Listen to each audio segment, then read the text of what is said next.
Natural farming का विस्तार आज 21वीं सदी की कृषि की मांग है। बीते कुछ सालों में मांग बढ़ने के कारण खेतों में एग्रीकल्चर से जुड़े कई सेक्टर्स में केमिकल्स का इस्तेमाल तेजी से बढ़ा है। केमिकल फर्टिलाइजर्स और पेस्टिसाइड्स के ज्यादा इस्तेमाल के कारण सॉइल फर्टिलिटी गिर रही है, सॉइल मॉइस्चर पर असर पड़ रहा है और इन सबके साथ फार्मिंग की कॉस्ट पर हर साल वो बढ़ती ही जा रही है।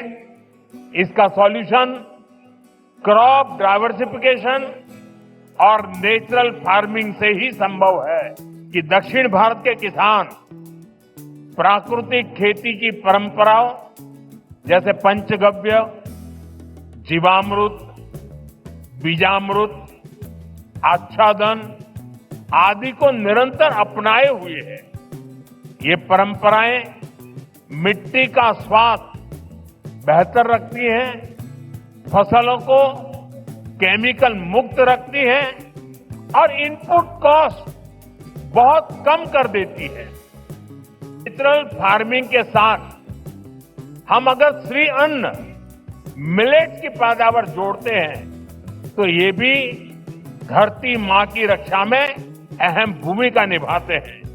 मोनोकल्चर के बजाय मल्टी कल्चर कृषि का भी रहा है।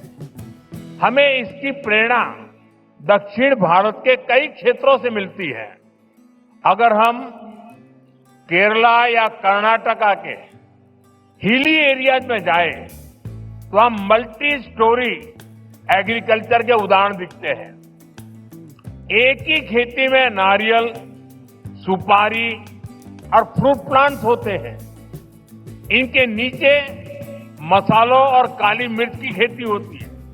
यानी छोटे से हिस्से में ही इतनी सारी चीजों को पूरी व्यवस्था बनाकर उगाया जा सकता है। यही नेचुरल फार्मिंग का भी मूल दर्शन है। खेती के इस मॉडल को हमें पान इंडिया लेवल पर आगे ले जाना है।